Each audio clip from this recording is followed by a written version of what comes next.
Hello, it's Holly again. Welcome back. I know a lot of the posts that I've been seeing are about self improvement. Use this time to, clean your closets, get yourself organized, learn something, which, yes, that's a desirable goal. But at the same time, I had to take like a 2 or 3 day break just to get my head sorted with what was going on. And I just kind of laid around and thought and sort of planned, but I needed that time to get my head organized before I could start anything else, before I could get anything organized as far as productivity, cleaning, organizing, learning. I was just overwhelmed by the news about everything. Everything just shut down. I have never seen anything like this in my life, and it was unbelievable. It was unreal.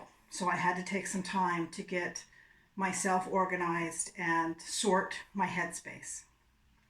So I thought that this week a good topic would be self care. So I have a little cheat sheet. um, so I want to kind of focus on active and passive. So some people, if you're used to running every day, if you don't run, you feel all kinds of out of shape, all kinds of out of sorts. I was in the military, so I used to run 15 miles a day, not by choice. Um, but yeah, when you don't run, you start to get twitchy because you need that energy gone. So I want to kind of focus on active and passive. I'm much more now a more passive person than physically active, but I wanted to kind of use that as our play point of active and passive. So there's the physical exertion. A passive activity rather than running would be taking a hot long bath, book, music, cup of tea, that kind of thing. Very passive. Okay. So mental active, learning, um, sorting, organizing, budgeting.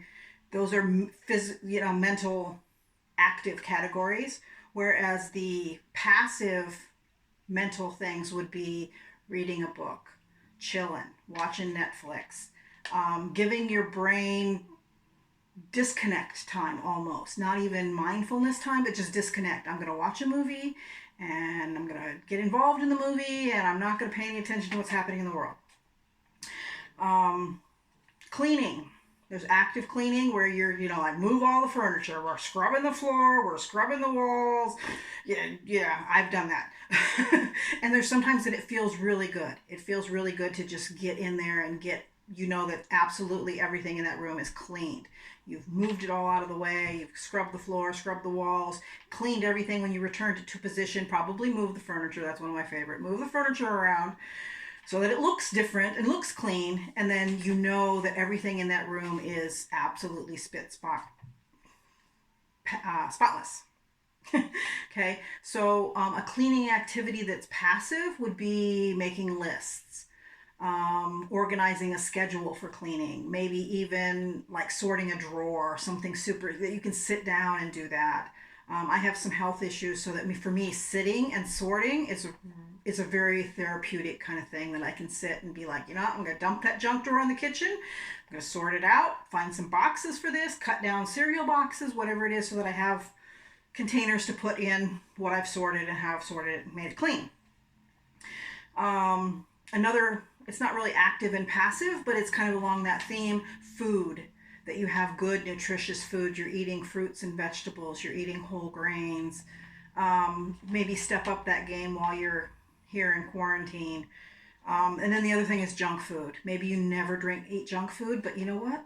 Maybe have a binge day and just eat the chips, eat the red vines or the Twizzlers, and just chill. Just be a garbage hound for a day. It won't kill you. But yeah, so we're trying to eliminate junk food. But my husband keeps bringing stuff home, so we keep having it.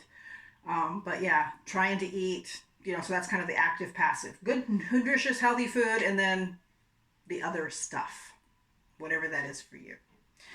Um, the other active passive category I kind of wanted to go through was family time versus alone time.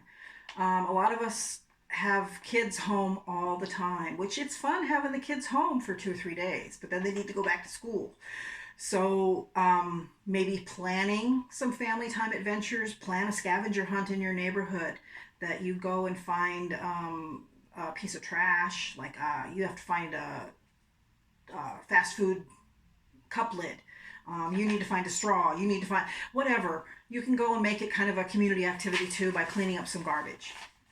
But just go on, even seeing things. Go for a walk and see things. See somebody on a bike. See somebody in a red car. You can make it as simple or as complex as your kid's age dictate. Um, Alone time. And again, with the kids around all the time, there's alone time. But take one evening a week. If you have a husband or spouse, tell them, you know what, from now on, Tuesday night when the kids go to bed, I'm going to go take a bath, lay on the couch and read a book, listen to music, whatever you want to do for your alone time. For me, it's being outdoors. I go sit in the grass outside in the backyard. At least we have a yard. So thankful. But yeah, find what you need to do to keep yourself on balance and let the people around you know. And even with little kids, you can put them to bed and then you can take the time for yourself. But make sure you do that. Dedicate that time. If you need alone time, dedicate the time for it and make it happen. This is about getting ourselves in order, whether it's for today, the week, the month, the year. Get yourself in order, okay? So I already talked about some of these. So there's green space, there's a warm bath, a good book, a cup of tea, listen to music, Netflix and chill. Some people really enjoy cooking. My husband happens to be a cook in real life when he had a life. But he enjoys cooking. It's a alone time activity for him. He doesn't like it when I help. So I let him cook alone most of the time. Once in a while, I'll get in there and butt around and clean up, and all I do is mess up his flow. But I do it anyway, because why not? So find what does it for you, make a plan, and do that. I read something, I'll try to link the article below. This will be a first for me. We'll link the article below about spending 4 hours a month, I want to say, in green space makes you feel better.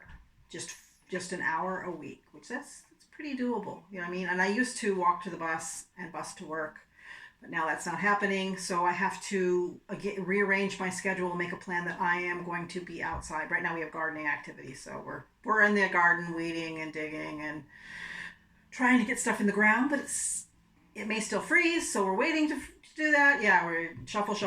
It's our life now. Shuffle. So spend some time sorting what you need.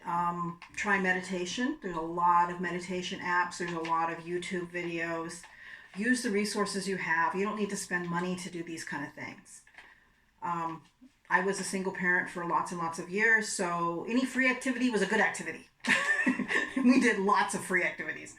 Try journaling. And just write what comes to mind for 15-20 minutes. Try short bursts in the beginning. It's hard to just sit down and write for like 30-40 minutes, but eventually it may be that. If you don't like writing, I really do not like pencil to paper. I like it in the physical form of like making a list because I can cross them off. I've done that. I've accomplished that. Move on to the next one. But for me, journaling would probably be a verbal thing that I could just have and there are some apps that will transcribe what you speak. So look into that. Keeping the balance is the biggest thing. Oh, adult coloring books. I don't hear in the car. Adult coloring books is another thing. I've gotten some. I'm thinking almost everybody, because there was a huge craze 2-3 years ago, almost everybody may have a coloring book laying around. If you don't, maybe order one from online if you think that's going to be a good activity. Because of my age, I can't see close up with my glasses super well, and I can't see too far away without my glasses. So I have to lay on the bed and do it within like 12 inches of my face for it to be fun. And then because I can't see very well, I kind of lose the overall picture of it. So it's kind of confusing for me. So I do it once in a while, and it is something that's kind of, mindless again. You just color in the space. But just that there are either very, very, very low cost activities or free activities that you can do. Music, bath, book, Right now, there's a lot of places that are offering free 30-day trials or free 60-day trials for books online, Audible books online, some learning tools. So just search, our friend Google, search in Google, free coloring pages, free adult coloring pages, and I'm thinking you'll come up with a whole ton of them. My daughter has always been an artsy person, so we have boxes and boxes of colored pencils. So I have a huge school box thing full of colored pencils, and I have like 5 adult coloring books, and I'm not even into them, but I have 5 because why not? So yeah, I just wanted to kind of do the active passive thing, that you kind of have that balance. You do some active, go for a run, do some passive, soak in the tub, mental, so physical, mental, cleaning, sorting, home space, your own environment, what you put into your body, and then the mental framework of family time and alone time, and then mindful activities of journaling, meditation, even coloring book could be mindful if you kind of meditate while you do it. So there's lots of options. There's lots of things that are free. Don't overwhelm yourself and think I have to go buy blah blah blah blah blah to make this work. You probably don't. You probably have something that you could use for free or cheap. I want to thank you for watching my videos. And next week, our topic is reframing. So come back again next week for that. Reframing. What does that mean? I'll see you next week.